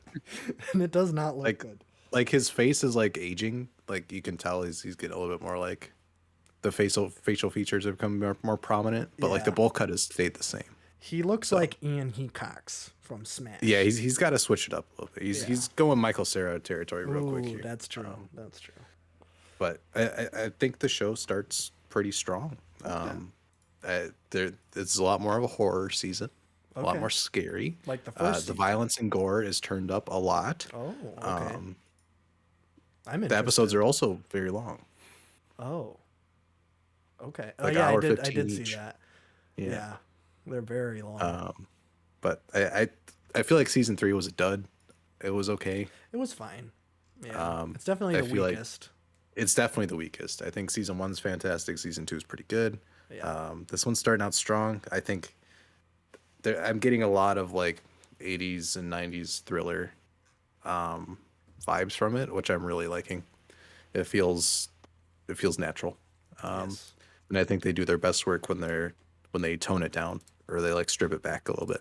Yes. Uh, That was what made the here's first your season so effective. exactly here's Yeah. your main storyline, except this time we have the advantage of we're keeping this very baseline storyline. There's two main locations. All these characters already, all these characters. We're introducing new ones, but all these characters already, so we can skip that crap. Let's just Yes. get into it. Um, Did they bring and it's Sean working very Astin well so back? far. No, Frick. not yet. At They least need to he bring could back come back Sean eventually. Astin. I, If they I can need bring him back back. Hopper, they need Yeah, to bring back if Sean they could bring Astin. back Hopper in the worst move that they've done so far, Yes. um, they can bring him back. Sean Astin is my favorite actor. He's Yeah, so I still don't cute. agree with the keeping Hopper alive thing. I don't But either. we'll see how it plays He should have out. been dead. Yeah, And I but like Hopper. we'll see how it plays out. But so far, there's a very interesting like main plot point happening. I like the reintroduction of D&D as a main topic point. That's Oh. like what made the first season so cool, Yeah. and the second season. But yeah, I'm excited. It's so far so good. My opinion could sway drastically since there's like 8 more hours of content here. Yeah, I know the last episode is 2.5 hours. Yeah, last episode's 2.5 hours, which is like Yes. insanely long. Um, Yes. I think the second to last one is also like hour 40. So yeah, but I just have it on when I'm working. It's a perfect show to like, you can still pay attention but not have to like overanalyze anything. Yeah. But I'm impressed so far. I think they're doing a good job. Okay. I'll probably watch it. I mean, I'm not probably. I will watch it in the next couple of weeks, but it is a lot of content to get through. It's a lot. Yeah. So we'll probably talk about it once we both finished Yeah. part 1, because there is going to be a second part with more episodes. It's just 2 episodes, but it's very long. So Yes. So we'll talk about it once we've Epic. both done it. But yeah. Music time. Music Wow, this has time. been a long podcast for the main YouTube viewers. So this is going to be a main YouTube video that's pretty long as well, 'cause there's a lot. Oh, Unless good. I do the thing where I talk really fast and get through everything really fast. Oh, good. We'll That see. could be fun. Man, we gotta Um, get that 2 hour mark, only a half hour. We left. gotta. Yeah. We gotta. We're at 126, so get your Where do I bag. want to start today? I'm going to start today with Logic. Oh, okay. Interesting. Logic did it again. Oh, you did another Um, song? He did another song, Okay. and it's better than the song he released last time. Wow. So Okay. I don't know what's happening, Bobby. Oh, it has Um, Blue and Exile in it. yeah, he got Oh. Blue in Exile That's pretty on cool. a song, and it's very good. I was surprised that this sounds like 2014 Logic. Um, I don't know what's going on with him. There's a switch that flipped. And he's like, time to like make good music again. Yeah. So I haven't listened to like all the singles from this new album, but the 2 I've listened to, they both hit. Okay. So I think he's I don't know. I feel like he works well when he's not under pressure. No pun intended. I think he's just making music that he wants to make right now, Is that a and Logic rep? that's where his best stuff comes out. That he was also in the news for something completely different. That Oh. he claimed his Confessions of a Dangerous Mind album was a satire, and that it was supposed to be bad. That album is atrocious, and I do not believe a single word he says about Yeah. it being a satire. What So there's does nothing that even satirical mean? about that. Yeah. Um, It has my dad there- in it, though. there was, featuring his dad, I believe. No, my dad. Yeah, The artist, my dad. yeah, You don't understand. it's his dad. The title track for that album was really good, and then the rest of the album is just garbage. So, Oh, no. oh no, This is which very sucks because the sad. cover art for it is pretty cool. I like the cover art. Yeah. Um, I would but buy yeah, a he- vinyl of that. he claimed that was all a prank, all a funny a joke. goof. Um, I should have known. Which, I mean, I feel like people would be more open to him saying that if like he hasn't been on this major like downward spiral in terms of quality. Like the record he released before that was Supermarket. So I don't think you're in any position to be like, this is just making fun of bad music. So I could get like, so I can make fun of like how easy it is to make chart topping rap music. And then Yeah. this album just absolutely flopped. So Yeah. I don't believe you. But this new stuff you're doing, I like it. Okay. I feel like he's comfortable. He's making something that's familiar but a little different. Going back to the boom baps type stuff. And he's not recycling lyrics. Oh, I So was that's all I about can to ask for. ask. I think there was one recycled lyric in this one, but like it didn't really bother me. Okay. But I I do think Blue absolutely murdered him, but that's to be expected. Um, I kind of think of Blue was like Logic if his quality kept increasing. Uh, Yeah. they have kind of similar styles where they're both like not lyrical spiritual individuals, but very close to it. Yeah. But have like a more positive spin on their art usually. But Blue is miles ahead usually. No pun intended again. Man, I'm just killing it today. Um, those are two puns in one track. That's fantastic. Uh, what's next? Chance the Rapper. Oh. New song. Wow, you got a lot of twists coming today. I do. He has dropped a 1 minute song. Oh. 1 minute and 5 seconds, a bar about a bar. And it's literally a 16 bar verse about a bar. Okay. Not bad, Interesting. but like, I think the issue I have here is this is a weird rollout because he's dropping the most low key songs as singles. Because Child of God was also very like slow. It's kind of like Crown, where it's like very simple, but it's like a story driven thing. Um, which I mean I liked. And then this one is it's a minute like interlude where like yeah, he's rapping pretty decent and the beat's pretty good. But I don't know why you're releasing a minute song as like a teaser to your project. I have no idea. So I don't know. He's got a weird rollout happening. This is still a lot better than the big day. I feel like he's taking the humble "I'm sorry" approach to this whole thing, Okay. where he's just kind of quietly like revving up for something. These songs have been very organic instruments and like I don't know. He's just back to rapping at a higher quality. But just an interesting single to drop. I don't think I've ever seen someone drop a minute long song as a single for their upcoming album. No, I don't think I have either. It's a little weird. Um, but yeah, looking forward to whenever he decides to be like, hey, here's the album. Um, I am on Team Chance. I need the comeback tour to be a real thing. You can only go up from here. That's true. It's physically impossible for you to go lower than what you're at. That is true. I guess I'll do a couple upcoming records or just new things. Elucid's new album is coming out June 10th. So very excited for that one. Got a lot of Billy Woods, quite like Chris features, a lot of different producers going on here. He's got a Kenny Segal production credit on here, Alchemist, um, just the usual crew that hangs out with this label. But very excited to see what Elucid's got. They've been hyping up this project for a while. I think Elucid's in a good form to make a new solo project. I feel like he's tightened his skills in the past couple of years. So very excited for that on the 10th. We got Post Malone next week on the 3rd. That's true. Um, He was on Hot Ones.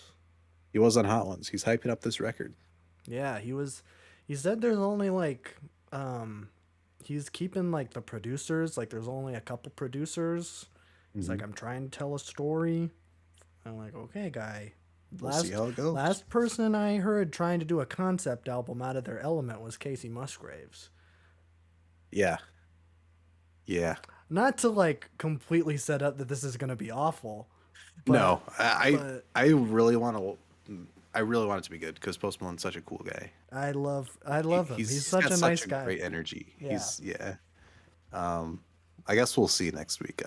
We'll see. I don't know. I like the single that he dropped. I just don't like the Roddy Ricch feature. Yeah. So Yeah. I like the song see. that he did on SNL with Fleet Foxes too. yeah, I just need a good mix of that song so I can actually form an opinion on it. I'm sure. Because I didn't like it because of the way SNL mixes crap. It sounded bad. Yes. Like just the production of it. But that's to be I've heard that song twice on SNL and when he was playing it through his speakers on Instagram Live. So I have not heard a good version of that song either, but I do like it. Yeah. Yeah. But we'll see next week. We'll have a first reaction to that one out sometime soon after the 3rd. Yes. Black Country New Road. A new song already? No. Oh. They're starting performances again. Oh, okay. They have started touring again throughout Europe. They're one of these bands that I really like out of this windmill scene where they practice new material live. Yes. It's a really cool thing. They can kind of feel out what people are vibing with or not. And everybody's big question was like, what the heck are they going to do? Their singer's gone. What's happening? That's true. But we have like an hour of new material that they did at some gigs in somewhere in London, I'm sure. But it's sounding good. Again, Okay. these are live recordings from people's phones, so it's hard to pick out what's actually happening, and the voices are like very quiet. But it seems like they're switching off vocalists throughout tracks, which I think is interesting. I like that instead of just pinning it on one person. It seems like this band could go anywhere because they've tried two vastly different styles and it's worked incredibly well both times. This one seems more similar to Ants from Up There. I feel like they're going deeper into this Arcade Fire route, Okay. which isn't a bad thing. I mean, Ants from Up There is like literally perfect, so I don't know if they want to be too similar to that, just because like that might mellow out a little bit, just because you've given us the best of the best when it comes to that sound. But I don't know. They're still sounding very good. You got May and Tyler on vocals for a lot of them. They both sound really nice. I think May's vocals are probably the best of everybody. Lewis is kind of the front man, I guess. At least that's the way they have him set up with his saxophone in the front. Oh, okay. I think he's sung one or two songs that sounded pretty decent. But again, these songs are longer. I feel like there's more of less of a post-punk route I'm seeing in these performances, at least from what I can hear. It's hard to make out like the compositions right now because it seems everything's so early. It does feel more like that Arcade Fire style, whatever you want to classify that as a genre. But yeah, it seems more, I guess, like Baroque rock, I want to call it. I don't know if that's a thing, but I feel like Baroque rock is a good indicator there. Yeah. But I don't know. I'm liking where they're going. I'm excited to see where they go from here. I am okay without a record for a year or two if they just really need to batten this down. Yeah. I feel like they've given us two incredible records and they don't need to hurry up and do another one. But I'm assuming based on like how often they just do live shows and how much they love live performances that it won't be too long before we get something new. Yeah. And I'll be ready because this is like one of the best bands in the world right now, and they're incredibly young. Other they're than about to the White Snakes. and they're entering a new phase. That was all my right, what do joke. we got I next? don't know. I think that was all the new stuff, Okay. which is good because there wasn't a whole lot. But I did dive into some other stuff that I've been waiting to get to. I guess the new Quelle Chris album, Deaf Fame. I listened to that one this week. Pretty good. I need to listen to it more. I only listened to it once. But very nice. Love the instrumentation on it. I only missed it because Kendrick came out that same day. Quelle Chris was the only rap artist man enough to keep his release date to the 13th. So shout out to Quelle Chris for that. Which, I mean, the album still did, it's underground, but like, he did pretty decent numbers on it. Quality's pretty good here. Speaking of Kendrick added the Heart Part 5 onto the main album. Oh, really? As a disc 3. Oh, I didn't know that. Pulling I don't know who else has done Sonic. this. Yeah, Silk Sonic. That's who it was. Wait, I don't see it on here. It's in a different album. Oh. There should be 2 Mr. Morales on his Spotify page. Oh, yeah. I see that. Yeah, it is listed as a disc 3, so it does break out of the album, which is good. So I don't mind it too much. And I do think the Heart Part 5 is a good It's a good either song. opener or closer to the whole thing. It's a good tie-in through the whole project. Yeah. So I don't hate it too much. Is it a grab for more streams? Possibly, very possible. I know a lot of labels do that. Yeah. Well, is Just to TDE, gain would they streams. stoop that low? I don't know. Not sure. They could, Maybe. but I don't know. I feel like Kendrick doesn't care about that, but whoever's managing it might. Yeah, they realize that this is the last bit of Kendrick that they can profit off of. Milk all we can out of Yeah. it. Yeah, but I don't mind it. I feel like it still fits very closely, and that they separated it into a third disc is good. I would be very angry if they placed it right after Mirror as a track 10 on disc 2, because that would destroy the Yes. entire album's flow, concept, and mirror, Yeah. like the mirror of the actual album. Mhm. So at least they did that. Well, it'll be interesting to see when vinyls come out, if it's going to be on the vinyl. Yeah, I'm not sure.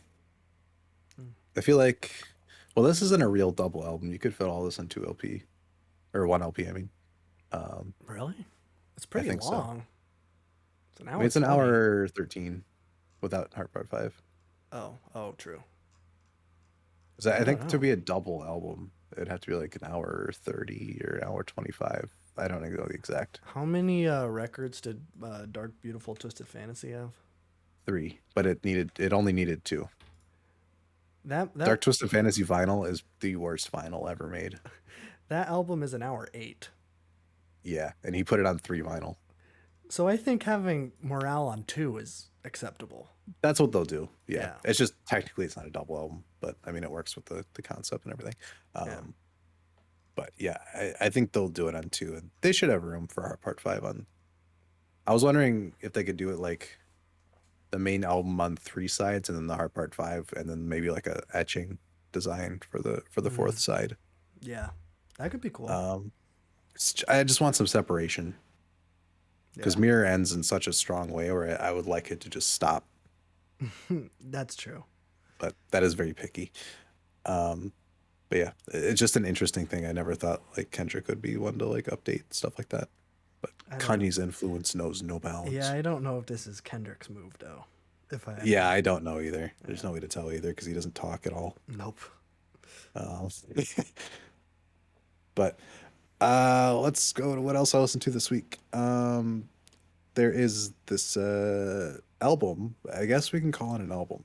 Okay. This is the first album I've listened to that it's just one song. Okay.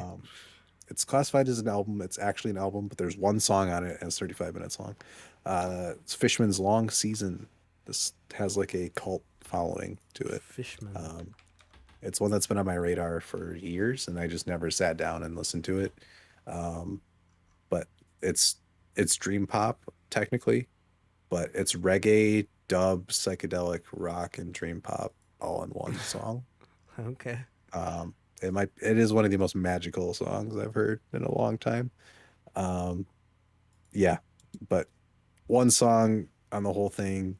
It's in Japanese, or most of it is. But the singer's got like this insane voice. The song is so calming, but it's also very rhythmic and groovy, and I don't know, this mixture of like ambient and dream pop, and these really awesome like guitar solos. It's really, really great. And I thought that was really good. And then apparently they have one of the best live albums ever made, according to everybody. Oh. So they have a version of that song on the live album that's 41 minutes long, and that song blows up the studio version out of the water. Oh. I haven't heard a live song recorded this well, like ever. Like the way that they put this onto like an album, like it sounds better than the studio version. You'd never be able to tell that this is a live recording. But that song goes even harder, and it's even more like dreamy and out there. Yeah, this is a magical song. I don't know, I haven't listened to the rest of the album since like 2 hours, since it's like a live performance. Yeah. I just skipped the the real thing everybody talks about, because I've heard their catalog's kind of hit or miss, but Okay. I don't know. The one song I've heard is like incredible. Yeah, I recommend everybody listen to that one, because like, man, Even me. I don't care who you are. Like that's if you just treat it like an album, like it'll be one of the best experiences because there's distinct sections of it. Okay. But yeah, there's it's so good. I've been kind of addicted to that song this week. But yeah, long season. Check it out. It's great. Okay. It's fun. It's groovy. It's everything you want a song to be. Um, I checked out a new song this week. yo. It was Kalia's big debut single. Oh yeah. I'll try to make it to the other side. We got a comment asking if we would do a reaction to it. It's one song, so no, we are not going to be doing a reaction to it. No video on that, no. No. But you get this right now. You get this. So if you are listening to this, I did listen to it. I don't know if you're gonna like my answer. It wasn't very good. I know. I think the guy has some potential. His voice is interesting, so I think he needs to develop it a little bit more. But I know what he's trying to do. He's trying to get into like some R&B sad boy, maybe a little interesting combination. But I didn't hate it. But it's definitely not a big debut single. So I have not listened to it. okay, it's fine. It's five So and I a don't half have an opinion. minutes. It probably could have been 3, if I'm being honest. So Okay. you know, You were not the resident long song enjoyer though. no, but I can appreciate long songs if they're done well. This one was. I don't know why I'm giving this a review because it has 100 streams on Spotify, but we just got a comment to react to it, so I was. There you go. I did it. I listened to it. Yeah. So there you Listen go. to our viewers. Let's get to the main meat and potatoes of this week. Okay. I said I was going to take a break from Swan, so I'm a filthy liar. Okay. You guys thought I was taking a break. But I finished To Be Kind finally. Started with soundtracks for the blind. Got traumatized. Haven't listened to it again since it's 2.5 hours long, and it's a freaking chore to get through. I'll revisit it eventually. I haven't given a score to it at all because I feel like I haven't fully immersed myself in it yet. But To Be Kind, I've been kind of playing around with the first disc for a while. Never sat down and listened to the whole 2 hours. Finally did this week, and oh my god, this one actually clicked. So, Oh, okay. and it is something. This is another one of these records where you can kind of talk about it, but like until you actually experience it, you'll have no idea like what it is. 2 hours, 1 minute, 5 songs in each side. This is still post rock, I think. It's very different post rock though. Godspeed has very gradual like builds and crescendos. They're known for like the most seamless and explosive and interesting crescendos. That still rings true. This is more gradual to the point where you can't even tell the song is like changing.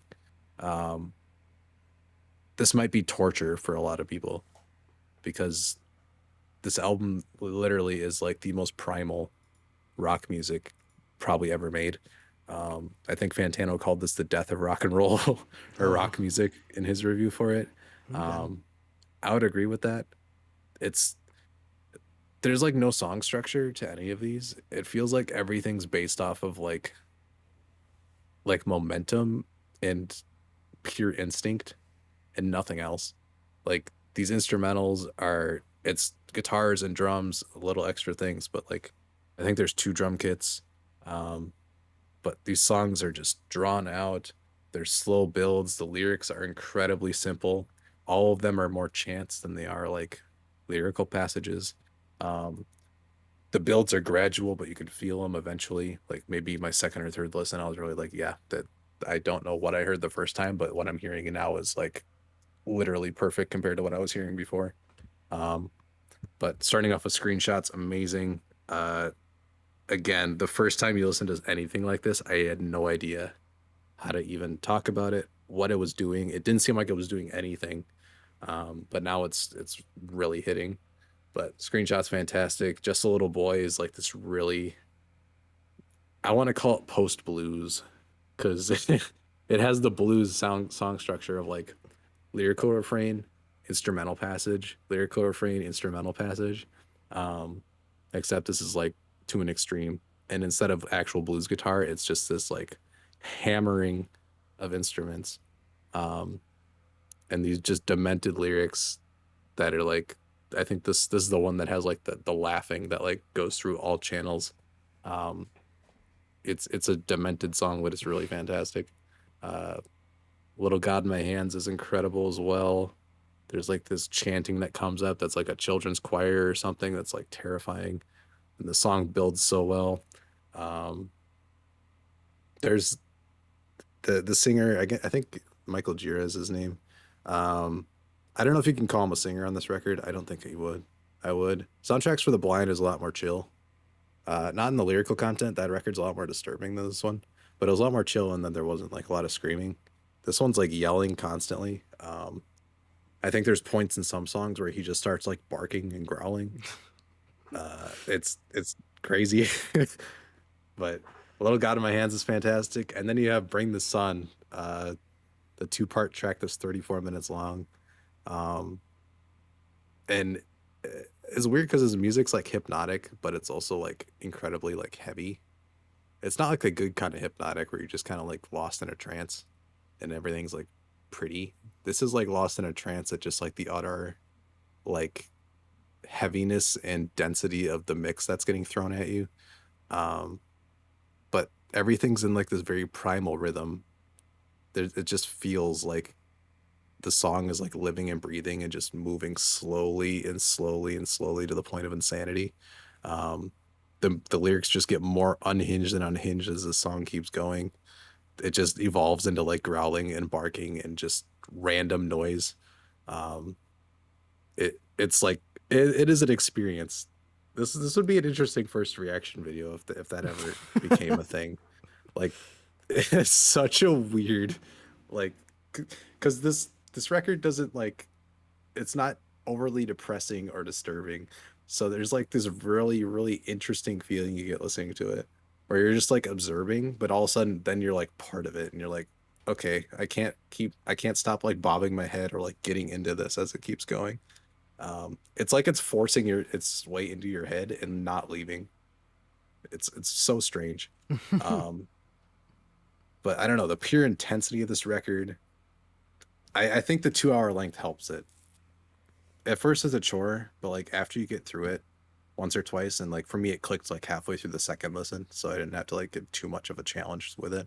I think Soundtracks for the Blind is gonna be a lot more of a issue for me. Which is weird because I would have thought I would have liked that record more.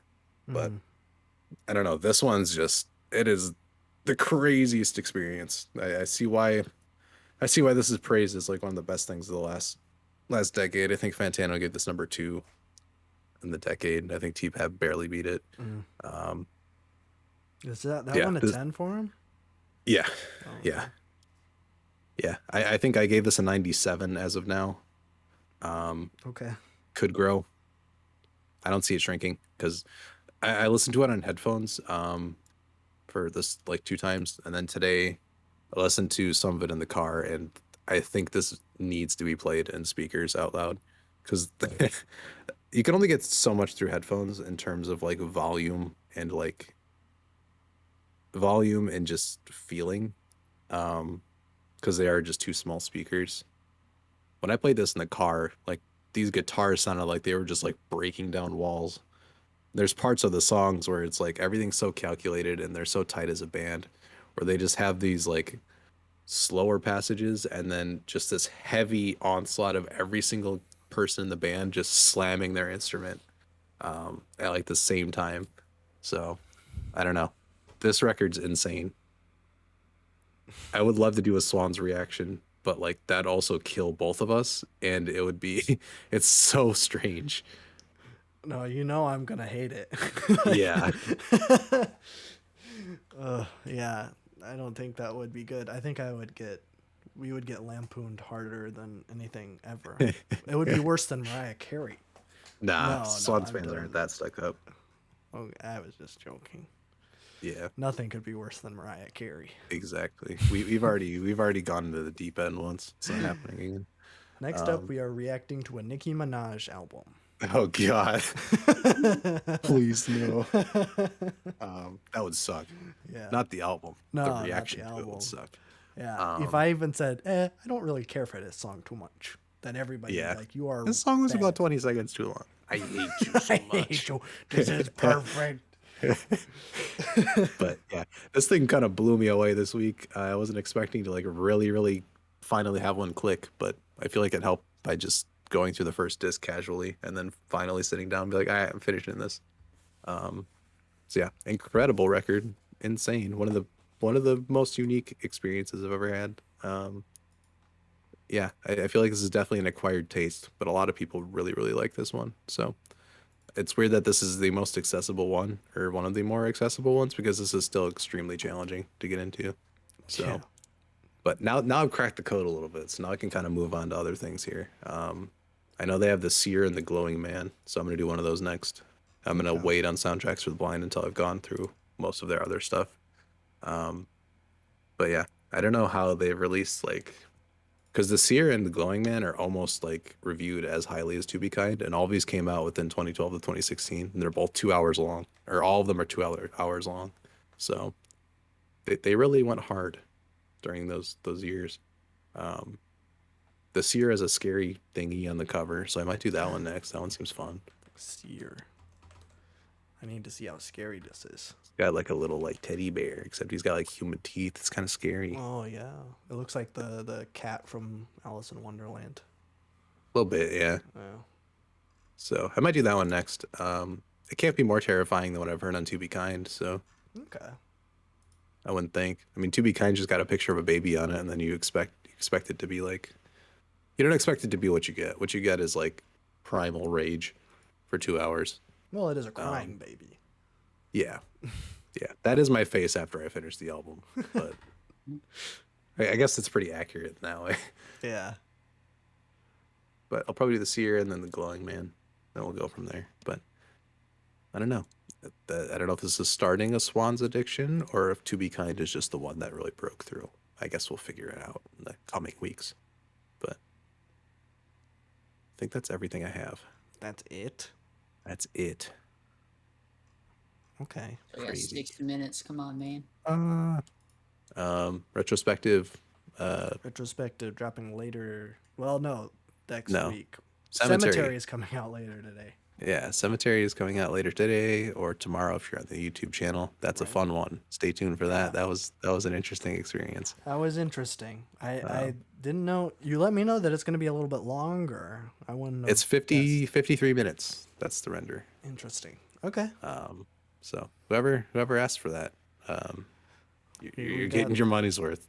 Your Yes. $0 worth that you paid us to do that. They just commented on Blur. It's Rook You did. 9363. Yeah. So yeah, you're getting a lot of content of that. That was a fun one to edit. And I actually liked. I still remain solid on the songs that I liked because they were still fun to listen to. That you while gave a editing. heart. Yes, the ones I gave a heart to. Okay. I don't know. I feel like that album's gonna grow on me if I listen to it more, but I'm not. I'm probably not going to listen to it more. It seems very seasonal. It's very seasonal. Yeah. And it is not a summertime album. No, definitely not. No. But yeah, stay tuned. Retrospective next week, and then we got some other stuff coming. Post Malone. It'll be retrospective and Post Malone probably Yeah. around the same time. Which is fine. Something like that. I don't think that the retrospective is going to be necessarily long. My guess is that it's going to be a shorter one. Just We have a lot of 'cause- albums, but a lot of weird ones that don't require discussion. So No. Yeah, like we aren't going to be talking about Cemetery or Corey Feldman for very long, I imagine. Peppa Pig.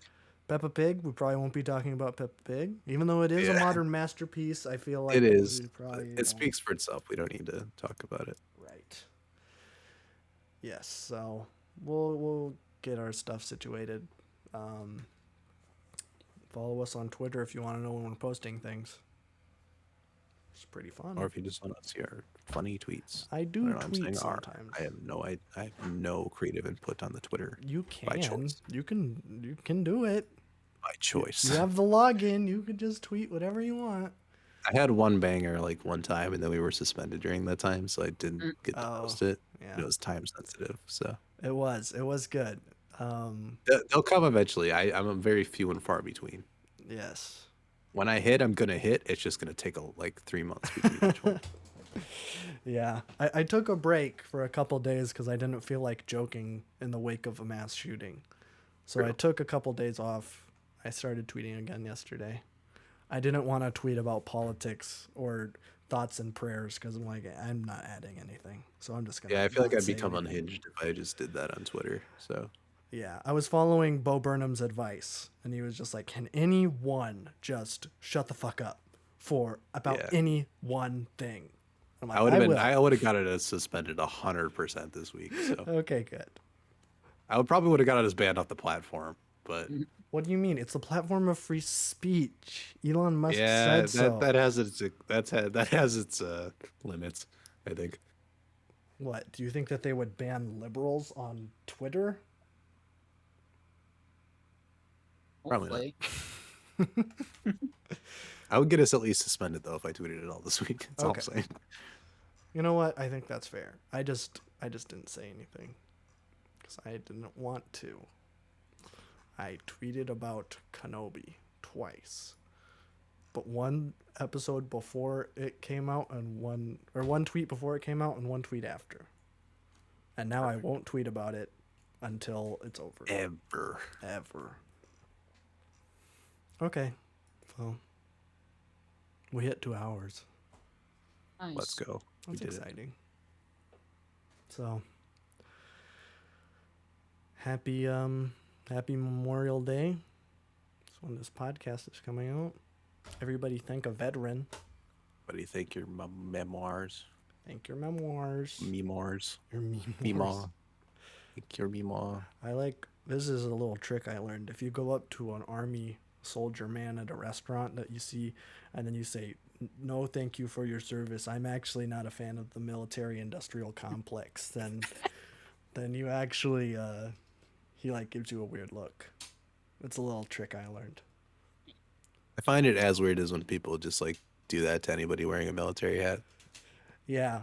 Oh yeah, I do that whenever I see like old guys with Vietnam vet hats. I say, "Hey, you contributed to the Cold War in a rather harmful way, and you know what? You frankly don't deserve my respect." And then, they get angry at me, call me a bunch of names and slurs and stuff, but that's okay. It's fine. It's a little trick I learned, how to get people mad at you as fast as possible. I'm going to make a WikiHow article about it. Nice. I think there's a lot of things you could put on that list. There's just like some things that'll just like, 0 to 100. Yeah. I thought Most about of them involve like hate criming, but yes, or you can tweet at an airport and say that you're going to do something horrible, oh and then yeah, you will get the FBI, and you will get arrested yeah. for sure. Hey, The any old press is good school. press. No, I don't think so. I just want attention at Delta Airlines. I've edited American Airlines, and they never responded to me. But I didn't wasn't give them your flight threatening an number. airport. I was trying to say, I had such a bad experience on your plane, and then they were going to respond, and I was going to say, shut up. But then they never responded. A ratio. Yeah. I went through a phase when we first started the Twitter where I was just editing people trying to get responses, but I never got any responses. Then it just looks sad. Yeah, it just looks sad. So now I just tweet at nobody, and like That seems to be working. yeah, it seems to be working. We just got a follower today, so that's pretty Yeah. cool. So